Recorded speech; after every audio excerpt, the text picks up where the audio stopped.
everybody, welcome back to my YouTube channel, or welcome to my YouTube channel. I am the Real Cass Perry, and today we are going to be doing some reactions to some fairly strange things that, well, real cult rituals that went horribly wrong by animated lifelines is the one that we are going to check out very specifically. So, Look, I didn't. let's let's be a little bit excited for that one. But then I. Look, I didn't mean to spend 6 hours reading about cult rituals gone wrong. But then I found the one with the glitter-covered corpse shrine. And the Oh one with my the ear gosh. trophies. And the one with. Nobody ever means to spend 6 to 12 hours reading about cult rituals gone wrong. However, every single time somebody reads about cult rituals, that tends to be where it takes them to around 6 to 12 hours of heavily reading about all of the things that have happened throughout whenever just multitudes upon multitudes of cult rituals gone wrong. It's a little bit insane. Yeah. With the sarin gas. Now you're coming with me. The Jonestown Massacre. It was November Oh 18, God, no. 1978. And Jim Jones had officially lost his grip. Somewhere in the jungle of Guyana, in a place called Jonestown, over 900 people, many of them Americans, were lined up and handed cups of cyanide-laced punch. Not metaphorically. Not. Yep, that do be true. Scary. Scary and true. Yeah, Jonestown was kind of a crazy, crazy, crazy feat of the multitudes of everything that is wrong with the innate human rationale. Uh, we all want to have so much hope, so much hope, but the thing is that our hope tends to lead us to some strange, insane places. Yeah. Symbolically. Literally. Poisoned fruit drink. And yes, it was actually Flavor Aid, not Kool-Aid. Even the brand got dragged into history's worst group death. Jones Poor had started as Kool-Aid. a preacher who called for racial equality. That was back in Indiana, before things That got is weird. not Fast what forward to he stood California for. in the 70s. He's got a megachurch, political allies, and a growing God complex. When investigations started sniffing around, Jones packed up his flock and moved them to Guyana for a utopia. What he built was a jungle prison with one rule. Don't question. Basically, the lesson here is don't listen to the crazy preacher man who is trying to move you into the jungle. Don't. Oi. There we go. I got lipstick on my cup. Question Jim. That rule died when U.S. Congressman Leo Ryan showed up. He flew down to investigate reports of abuse. At first, things looked peaceful, but then some cult members slipped Ryan notes begging for help. Bro basically walked into a concentration camp for people who were easily manipulated enough to be brought into it. And yeah. Then he went in guns a-blazing. Let's be honest here. Let's be real. They wanted out. That didn't sit well with Jones. As Ryan and his team tried to leave, Jones sent gunmen to the airstrip. They opened fire. Ryan, 3 journalists, and a defector were killed. And that was just the Guns a-blazing. opening act. Back at Jonestown, Jones gathered his people and said it was time for revolutionary celebrations. Only plenty of folks weren't ready to die. Guards with guns made sure they drank. Syringes were used on babies. The children died first. Then their parents, then the elderly. By the end of Why? Why are they syringing babies? What the fudge? Yeah, we wanna be morally superior, so let's all kill ourselves. Great. How are you going to spread your so-called message of moral superiority then? I can't for the life of me understand suicide cults. I really can't. Let's die for the message. Even though if every single one of us dies for our message and for our beliefs, then who is going to be alive to continue our belief system and spread our message? It doesn't make sense. I just don't get it. Maybe there's more to it. Maybe I'm just not. I just don't get it. Honestly, I really don't. I don't get it. I don't understand. It would be a very difficult feat for me to try to understand. So yeah. I don't know, man. of it, Jones was dead, and so were 918 others. About 304 of them were kids. It was billed as a rich. Yeah, sure. We're gonna kill all 900, and then 318 of our future of our. What the fuck? If this was, oh my gosh.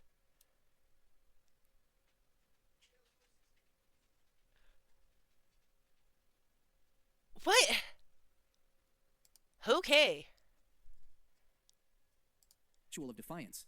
In reality, it was a mass slaughter orchestrated by a man who liked the sound of his own voice more than human life. Yep. Survivors later said they escaped by hiding in the jungle or pretending to be dead. The whole thing took less than a day. The bodies were found stacked, faced. It would be pretty easy to hide in a jungle. There's a pretty famous line, one man can hide where an army cannot. And more than one person is a hell of a lot less stealthy than one dude by himself just kind of blending in with the mud. I'm gonna be real. Down, arms around each other. A so-called paradise turned into a chemical graveyard because one man with sunglasses and a microphone couldn't handle losing control. Chemical, more like biohazard. Just piles upon piles of fucking bodies. Yahweh ben Yahweh's bloody loyalty tests. Oh god. Yahweh ben Yahweh's bloody loyalty tests. In 1980s Miami, a man named Hulan Mitchell Jr. decided he was the son of God. He renamed himself Yahweh ben Yahweh, threw on a whiteboard, and founded the nation of Yahweh. His followers? Hundreds. His tactics, charisma, scripture, and violence wrapped in a messiah complex. On paper, the nation of Yahweh promoted black empowerment, economic self-sufficiency, and spiritual unity. In reality, it was a cult that dressed its criminal activity in divine language.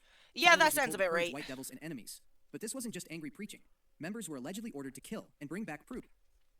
So, basically, it's the black run version of the KKK. End of story. What?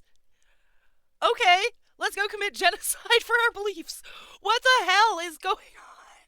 The world is insane. Proof. That proof? Severed ears. In Yep. 1981, a series of bizarre and brutal killings swept through South Florida. The victims included homeless men, supposed informants, and ex-members. One man was beaten, strangled, and beheaded. Another had his ear cut off while still alive. Cult enforcers didn't just act out of blind rage. They were carrying out what they saw as sacred assignment. Yeah, religious cults do some scary, weird, messed up shit. There's really no getting around it. I'll never understand how they end up going to the lengths that they go to pull some of this stuff. It's kinda, yeah. The cutting off of the ears while the person's alive, what to... that's extreme even by... Oh god. Blood for blessings. The FBI got involved. It wasn't easy. Members didn't talk. Victims disappeared. Evidence vanished. It took nearly a decade before the case Of course, cracked. the evidence would In vanish. 1990, a former member testified that the murders were part of initiation rituals. If you wanted to rise in Yahweh's inner circle, you had to spill blood for the cause. No murder, no promotion. That same year, Yahweh ben Yahweh was indicted on federal racketeering and conspiracy charges. Prosecutors tied him Okay. to 14 murders, though he was only convicted for one because a witness finally stepped forward. It was probably a lot more than 14. Let's be real here. This was a cult leader. You know, historically speaking, people who ran cults were not exactly the most pious people ever. You know, a lot of multitudes of wives, a lot of fairly awful behavior, and the cutting off of ears while people are alive doesn't exactly instill any type of faith within me that this person did not commit multitudes upon multitudes of murders, more than 14. Forward. He got 18 years in prison. He still claimed to be a holy man. 18 He died in 2007. 18 fucking years? I understand that they could only actually, like, fully tie him to 3 with all of the evidence. However, only 14 years for 3... That's life in prison. Bro should have been in prison for life. Wearing a turban and a smirk. People living in Miami at the time weren't just dealing with street crime. They had a cult in their city, hiding behind a tax-exempt religious label, training people to kill for power and approval. The Ant Hill Kids. Oh my Russ gosh. Therio wasn't a doctor. He wasn't The even Ant a Hill dropout with good Kids. intentions. I don't think I've even heard about the Ant Hill Kids yet. Oh god, what the hell's about to happen here? He was a bearded madman who convinced a bunch of people in rural They're Quebec all that he bearded was the madmen. mouthpiece of God. Quebec. And then he turned his Of cult into course. a torture camp with a cross on the front. Of course, the Quebec was! For fuck's sake. Yes, obviously, if there is a torture camp run by a bearded big mouth anywhere, it's going to be in Quebec. For fudge sakes, there's no Canada like French Canada is the best Canada in the land. God damn it, why? Why? Why is it always the French Canadians? Why can't...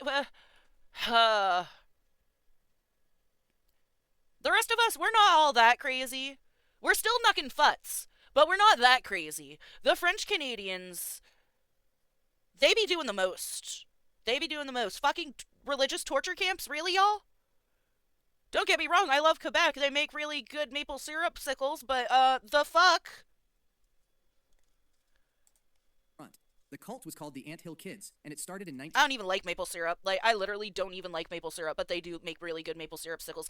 I spent my entire life despising maple syrup up until, like, I got older and tried real maple syrup, like homemade maple syrup sickles. Holy fuck, that shit is good.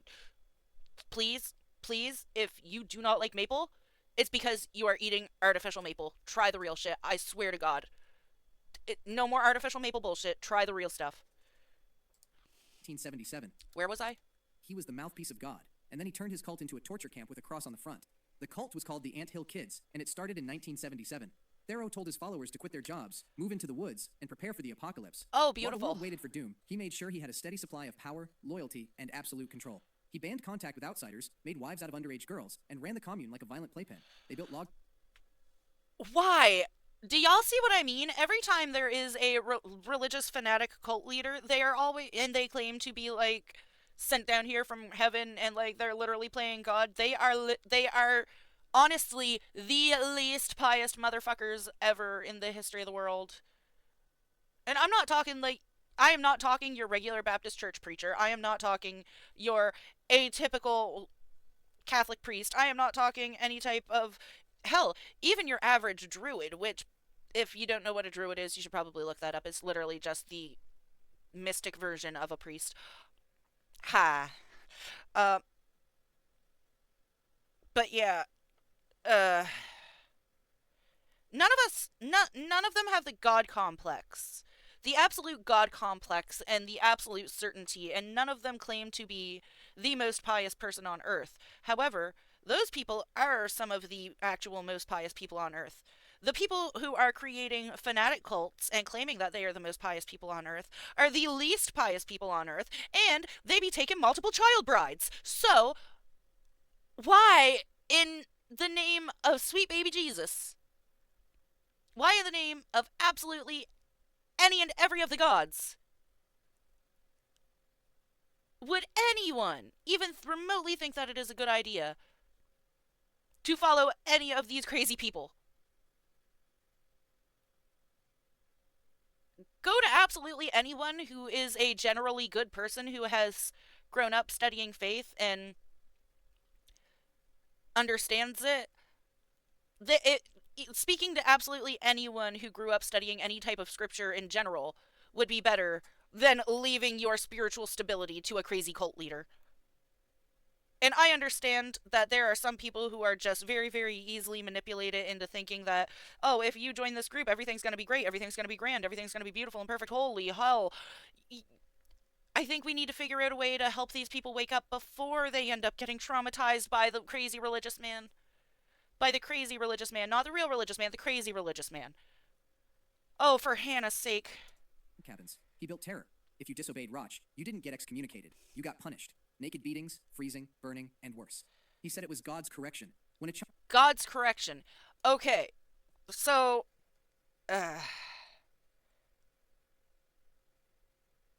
let's be honest here.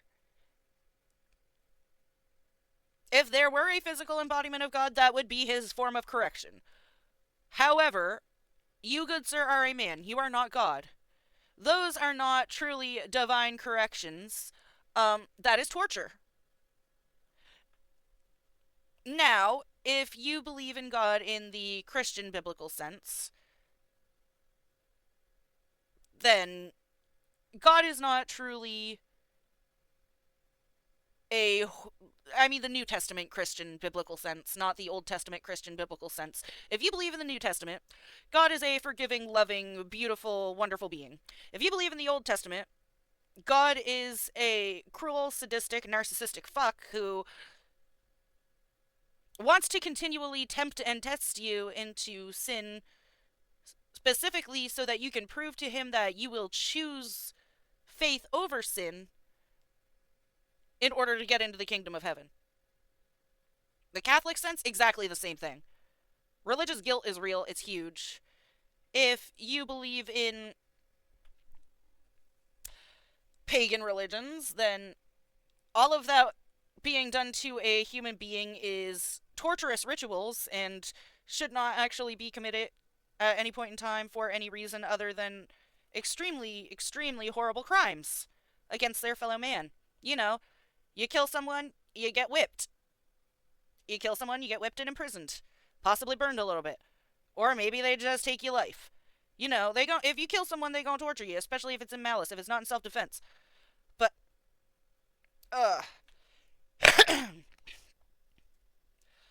Basically, just walk a decent path, y'all. Just walk a decent path. We do not need to torture each other with fires and shit in order to be pious.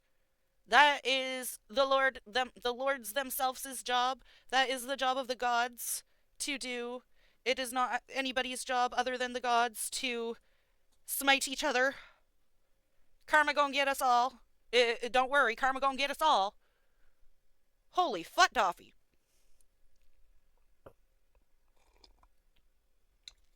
If there is anybody out there who ever watches this who is thinking about becoming a religious fanatic cult leader, don't. There are other ways to live, okay? Certain this is never going to change anybody's mind, but don't do it. Child cried. It's bad. He ordered the mother to spank the kid, then punish her for not spanking hard enough. By the mid-'80s, the cult had over a dozen children and more than 30 members, all stuck in a cycle of trauma, dressed up as spiritual cleansing. Then came the surgeries. Theroux called them miracles. In reality, he'd get drunk, grab kitchen tools, and perform gruesome procedures. One woman lost her arm to a meat cleaver with no painkillers. Another was cut open so violently, her injuries were beyond repair. The worst case was Solange Boilard in 1988. She complained of stomach pain. Theroux gave her a bizarre treatment with molasses and oil, then performed a crude operation on her stomach. The injuries were fatal, and she didn't survive. So playing God in more ways than 3. For fudge sakes, dude, you are not a doctor. Based solely on the information I just ingested alone. You are the exact opposite of anything that anybody would ever need in any type of medical setting. What in the... Oi! This dude actually needed sincere mental help. This man was not a religious leader. This man was a butcher masquerading as a religious leader. What the actual shit? Here's where it gets worse. Theroux didn't panic. He claimed he could bring her back. He ordered others to drill into her skull and carried out what he called a divine resurrection ritual. It didn't work. Her body was hidden, but not for long. Hear that, Dad? A The divine truth came out when resurrection another ritual. victim, Gabrielle Lavallee, escaped. She was missing a finger, part of her breast, and had The wounds fuck? crudely stitched with fishing line. She went straight to the police. Theroux was arrested in 1989. He got life in prison. One of his victims stabbed him to death in 2011 behind bars. Superior Universal Alignment. This wasn't a jungle cult. This was a cult hiding in plain sight in small-town Brazil with beliefs that led to real-world horror. Between 1989 and 1993, the city of Altamira became the center of a disturbing string of crimes targeting young boys. I'm afraid. What? And behind it all was a woman named Valentina de Andrade, and her group, the Superior Universal Alignment. Valentina, originally from Argentina, styled herself as a prophet. She claimed she had received messages...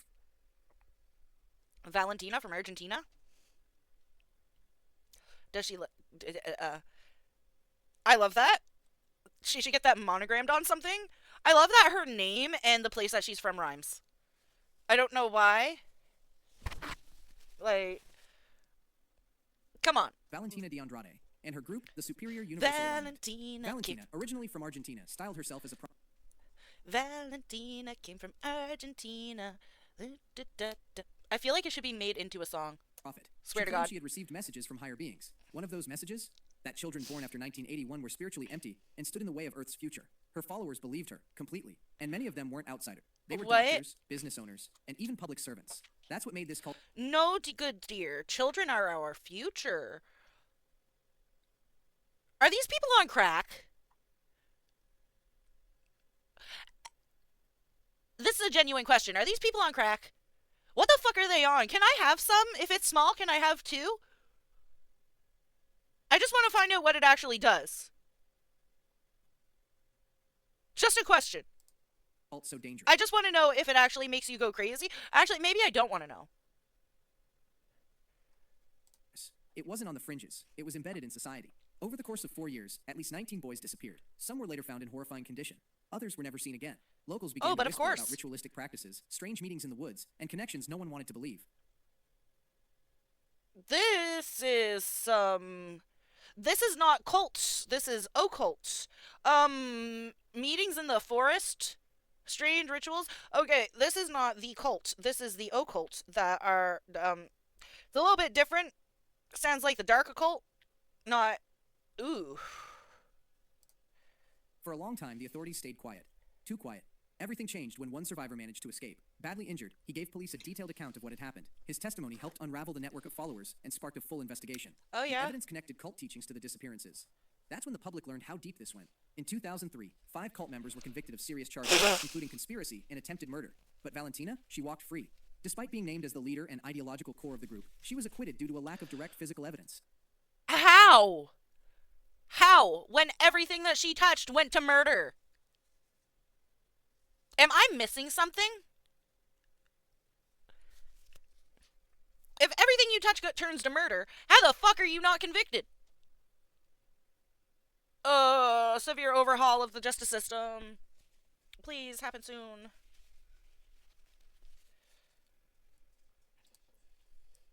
She denied everything, even after her own writings suggested otherwise.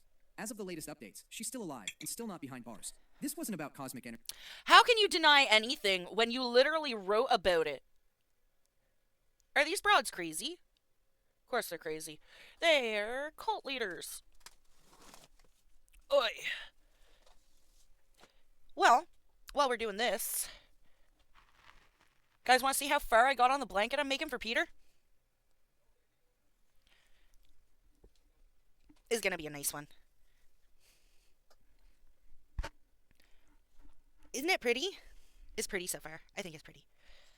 Like, check this shit out. This is some master workmanship so far, if I do say so myself. I do say so myself, actually. I'm going to allow myself to be conceited about this one. Hell yeah. One thing I will actually allow myself to be a little bit cocky about, I am damn fine at crocheting. Of course, I should be. I've been doing it since I was 5. And there's a hair on my lip. Oh, it's yarn fuzz. Energy or spiritual awakening. This was a group that twisted strange beliefs into real-world harm, hidden under layers of course of they false did. light. What looked like mysticism was just a blueprint for who wouldn't make it home alive. Oh, I hate it when I hear about shit like this. People like this make people like me look bad. What the fuck? I promise y'all, not all mystics be crazy. I swear to God, I promise. Aum Shinrikyo's deadly gas ritual in Tokyo. On the morning of March 20, 1995, Tokyo commuters boarded their subways like it was any other Monday. What they didn't know was that 5 men were quietly placing plastic bags filled with liquid sarin, a powerful nerve agent, onto crowded trains and piercing them with sharpened umbrella tips. Oh, lovely. So they just be trying to murder people. Great, great. Let's just go paralyze an entire fucking city, why don't we? This Crazy wasn't a bastards. terrorist attack by some foreign cell. It was the work of a Japanese doomsday cult called Aum Shinrikyo, led by a half-blind yoga instructor turned apocalyptic prophet named Shoko Asahara. His followers believed the world was heading for total destruction, and that only they would survive and rebuild it. Asahara preached a mix of Buddhism, science fiction, and chemical warfare. He claimed to be Christ. Oh my gosh. What the hell is up with sci-fi people and trying to become religious extremists? They also try to make up their own religions. It's a little bit over the top, if I do say so myself. And how do they get away with this shit? Like, how on earth? I understand be good, and if you can't be good, don't get caught. If you're not, as long as you're not getting caught, be careful. But what in the holy hobgoblins? How do they actually get away with this shit? How are they not getting caught? The amount of people that know about all of this stuff while it's happening, and they don't get caught until the very end, right before they all die. Nobody ever knows anything about it until they all. The U.S. would destroy Japan. Then he said he would save it by striking first. That's where the sarin came in. Aum didn't just dream of chaos. They prepared for it. The cult built labs, created chemical weapons, and tested them on animals, and allegedly on humans. On that March morning, the attack killed 13 people. Okay, you know that these are bad people if they be testing chemical shit on animals. You test that shit on fucking pedophiles in prisons, not the animals. Leave the animals out of it. For heaven's sakes. What's wrong with these people? Permanently injured over 50, and temporarily sickened more than 5,000. Victims foamed at the mouth, collapsed, and choked while the trains kept running. Paramedics didn't even know what they were dealing with. Oh, wonderful. At first, they thought it was a gas leak. It wasn't. It was cult-level chemistry on a rush-hour train. Police raided Aum's compounds days later and found stockpiles. So, I almost forgot to mention, a lot of cults are literally just terrorist groups that think that the world's about to end, so we might as well kill as many people as possible. So, yeah! Have fun with that knowledge. Piles of chemicals, weapons, I and choose documents life. outlining even bigger plans. They weren't done. They were just getting started. Of course they were. Said otherwise. Over the next few years, dozens of members were arrested. Asahara was sentenced to death in 2004. He was executed in 2018, along with several of his top leaders. At its peak, Aum Shinrikyo had over 10,000 followers in Japan, and thousands more worldwide. They weren't isolated. They weren't disorganized. They wore lab coats, not robes. The Solar Temple transits. In the early 90s, 2 European cult leaders decided that... So basically, a bunch of scientists decided to play God, such as scientists tend to decide to do. I mean, in the name of science, I kind of get it, but at the exact same time, I don't get deciding to try to take out entire cities through transit by putting chemicals in the trains and then evacuating after you poke holes in the bags. Like, come on, y'all, what? What are we doing as a society? What on earth makes people think this way? Why? I just don't get Death it. was just the start of a very exclusive space cruise. Meet Joseph DiMambro and Luc Jouret, founders of the Order of the Solar Temple, a cult that believed dying in a ritual transit would launch them into eternal life on a planet orbiting the star Sirius. Their followers weren't uneducated or unstable. Most were middle-class professionals, bankers, doctors, even civil servants. And they all bought into this mix of New Age mysticism, Freemason knockoff rituals, and You would think that doctors would know better. Like, come on, y'all. The doctors? You fooled the doctors? How? They supposed to be smart. They be smart people. How you fooling them? Into your crazy malarkey. I get that a bunch of doctors be crazy hippies, yes, but they're still doctors and they know better. They supposed to know better than us. What the hell? pure delusion. Members were told that the Earth was corrupt and violent, and the only way out was They to are ascend corrupt and before violent. death. That ascension started in 1994, when 53 people were found dead in Switzerland and Quebec. Some were shot. Others were drugged and arranged in circles, dressed in Oh, ceremonial beautiful. robes. Many of the scenes Do you see what I mean? People like this, people who do this shit, stage crazy ceremonies where they burn in corpse circles. These are the people who make people who were raised into actual mysticism look bad. These are the people who make people who were brought up fully believing in practicing and living the life of a pagan versus this. It is literal night and day. One is growing flowers and learning about herbs and learning about different plants and poisons and medicines and learning how to tell the future with the lines in your hands and tea leaves and learning how to recite different prayers to either summon or rid spirits from your home. There are a lot of different parts of actual mysticism. This is not one of these types of things are not one of them. There are no sacrifices like uh people who practice a positive craft when it comes to mysticism do not practice like this. Even actual Satanists, like actual people who actually worship Lucifer, don't do this shit. They live and let live. Yes. We plant a lot of weird shit in our gardens. Yes. I don't worship Satan, but I will say that I'm not fully Christian. I do read the Bible. I do go to church. I am extremely faithful. And I believe in. Well, I was raised as a mystic. I believe that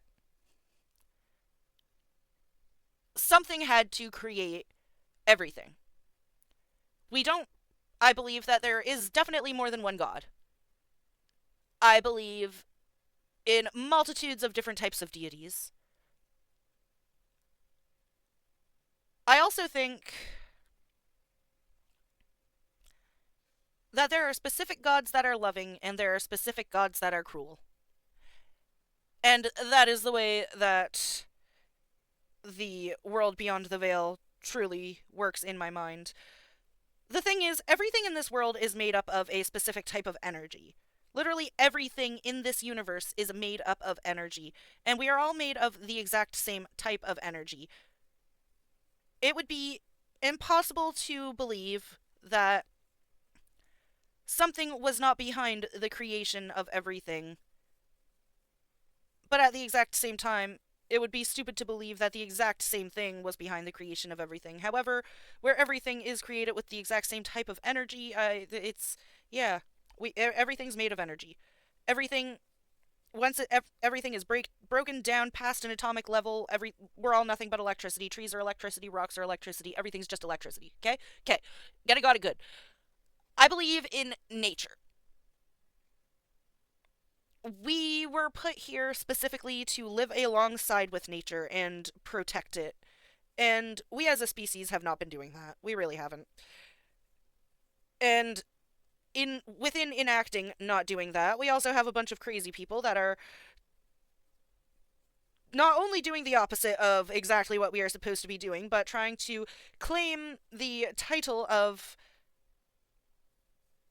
what we are supposed to be while simultaneously doing the exact opposite of everything that that title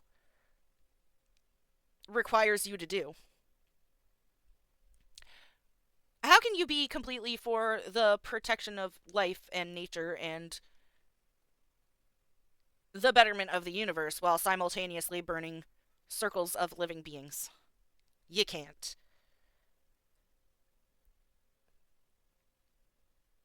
Uh,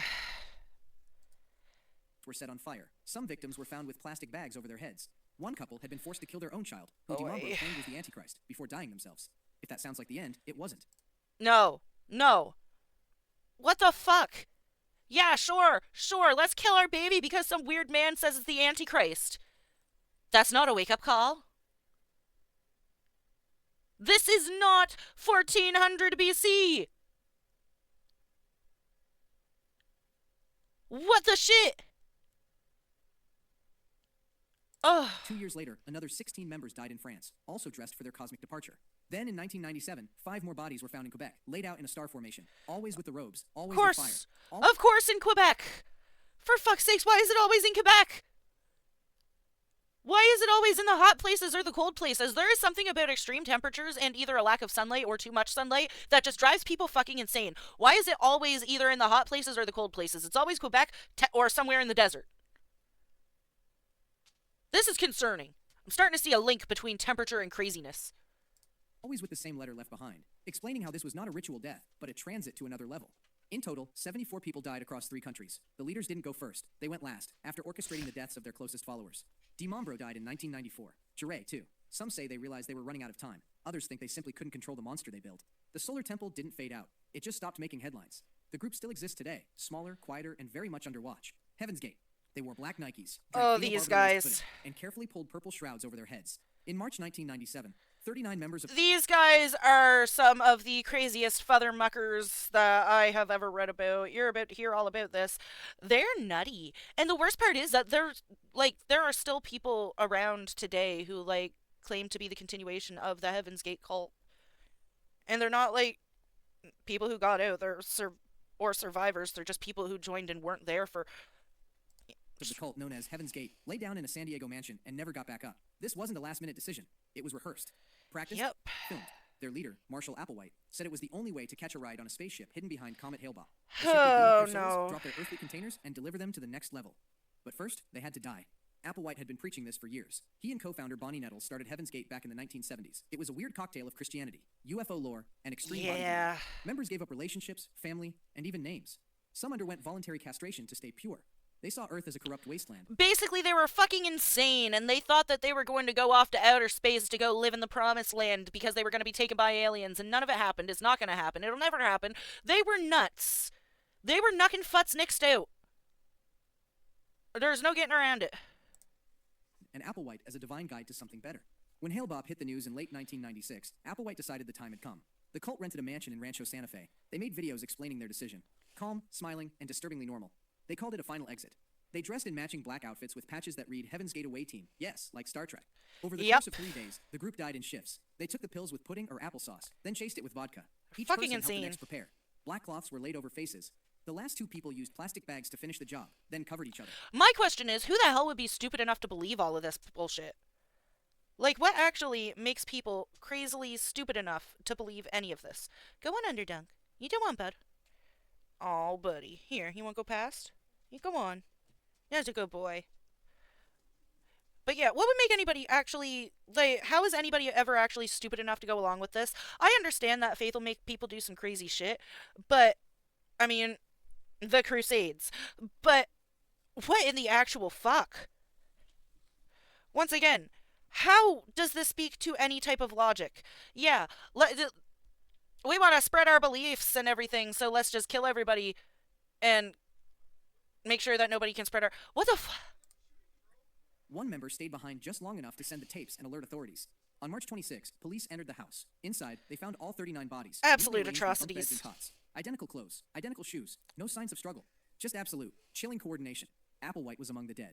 Nettles had died from cancer in 1985. He claimed she had already boarded the ship spiritually and was waiting for them. Spoiler, there was no ship. No alien rescue. No level up. Just a rental mansion full of corpses and a belief system that took obedience past the point of no return. Ugandan apocalypse. Yeah, it was a crazy bunch of batshit fuckery. The Ugandan apocalypse, I actually don't know about. I don't think I know about. I might already know about it and don't remember reading about it. I haven't read about this stuff in a while, so I remember a lot, but at the same time, I don't. In Uganda, the new millennium didn't start with fireworks. It ended with flames and over 700 dead. The movement for the Oh. restoration of the Ten Commandments of God wasn't your average fringe sect. It was a full-blown doomsday cult that promised the world would end on January 1, 2000. When that didn't happen, things turned violent, fast. The cult was Of course it did. What? Does anyone ever learn? I don't think that any of these groups ever learn from the last one. Look, y'all. Let me just dab the coffee off of my lip first here. Look, it does not matter how many people. It doesn't matter how convincing these people are. You should really learn from the multitudes of people who came before you and the multitudes of groups of people in these insane religious cults that do not preach any type of real scripture whatsoever. That none of this is real, none of this is proper. And if you actually believe in what these people are spitting at you, you're gonna get fucked up the ass, man. And you're gonna lose your life for no reason. For what? Seriously, for what? Just to find out earlier if your scripture was right? I don't think that's a good idea, man. founded in the 1980s by a group of former Catholic priests and visionaries, most notably Credonia Mwerinde and Joseph Kibwetere. They claimed to receive messages from the Virgin Mary and warned followers that the world had become too sinful to survive. To be saved, members had to obey the Ten Commandments, literally. That meant no lying, no intimacy, no talking unless told to speak. Even soap and deodorant. Intimacy's not bad, and speaking your mind is a good thing. Daddy always told me, speak your mind, don't hold nothing in. You'll get in more trouble if you don't tell the truth. Don't even use your filter, girl. He probably shouldn't have taught me that. I really should have had a filter. I don't have one of those. Sometimes I'm even surprised by the shit that comes out of my mouth. But you know what? I don't think I've ever said anything that I didn't fully mean in that moment. I have changed my mind about a lot of things that I have said. However, I don't think that I've ever said anything that I didn't fully mean in that moment. I have made a lot of really bad jokes. I didn't mean what I said when I've made jokes quite often. And sometimes it's really difficult to tell the difference between when I'm joking and when I'm serious. However, I mean it when I say it. The people who run these cults are fucking insane. And to the people who join any of these cults, it does not matter how convincing they are crazy. They just want to take all of your money and your life. Run for the hills. You do not need that in your life. Were banned. Heaven, apparently, didn't allow personal hygiene. By the late 90s, the group had gathered thousands of followers across Uganda. Many sold all their possessions and donated everything to the cult. They were promised salvation. See? Instead, they got a death trap disguised as a church. When the world stubbornly refused to end on schedule, followers started to ask questions. I told her so! I told her so! Every time, Cassie's always right. Mwerinde and other leaders changed tactics. They announced a new date, March 17, 2000. This time, I should have been a fortune teller. It was too bad I retired. A celebration. There'd be food, drinks, and a big send-off for the faithful. That morning, over 500 members gathered inside the cult's main church in Kanungu. The doors were boarded shut. Of course they were. And then, an explosion. The entire building went up in flames. No one came out. When police They seriously suicide bombed themselves inside of a fucking church? You've got to be fucking kidding me. Inside of God's house. Ooh. You want to talk about going to hell, honey? The suicide bombing yourself and your entire cult inside of your God's house definitely isn't going to get you into heaven. Investigated they expected to find evidence of a collective death. Instead, they uncovered clear signs of murder. Bodies had stab wounds. Some were poisoned. Others showed no signs of self-inflicted harm. But Later, of course. mass graves were found on cult-owned. There's no such. Like I've said so many times through this video, there is no such thing as a religious cult that is not just a bunch of butchers trying to lead lambs into a slaughter. Cassie's never wrong. Cassie's always right. I hate always being right, but I'm always right. Authorities believe the leaders staged the inferno to cover up the killings and escape with the donated money. Their bodies were never conclusively found. Credonia Mwerinde is still wanted by Interpol. There was no rapture waiting in Kanungu. Only a church full of smoke and silence. The leaders vanished. Hundreds were dead, and salvation was never part of the plan. Of course they did, because they weren't even in the building. They literally strapped a bunch of bombs all over the place in there, killed all of their fucking followers, and then fled. Like the cowards they are. They're not leaders. They're cowards. They're fucking butchers. When the sermon ends with boarded doors and flames, it isn't faith. It's murder disguised as prophecy. Angel's Landing. Daniel Perez told his followers he was an angel. Not a metaphorical one, a literal, eternal, shape-shifting being from heaven named Lou Castro. He said he could see the future, heal the sick, and protect anyone who lived on his compound, Angel's Landing, in Kansas. All he needed was loyalty, silence, and the occasional life insurance policy. The cult's setup was slick. Perez lived like royalty. Followers, mostly women and their children, called him a prophet. He surrounded himself with money, luxury cars, and gifts, all paid for by the tragic deaths of people close to him. When someone died unexpectedly, Perez was always the listed beneficiary. But no one asked questions. If they did, they were reminded. Uh, I don't think I can handle this anymore, guys. This is making my heart rate go up. Like, I'm actually sitting here knitting to calm myself down because I can't. What the hell did I turn on, y'all? Like, I feel like this one was not okay. Like, this stream was not okay. What the hell just happened? What did I watch? Oy vey. So, how's everyone doing? Uh, wow. No, I knew that that was going to give me heart palpitations. I didn't know that it was going to make me that stressed out. What in the actual holy hobgoblins? It's a lot less stressful reading about that stuff than it is reacting to videos about that stuff.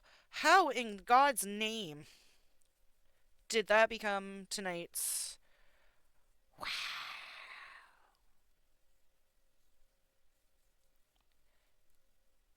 Well, that just happened.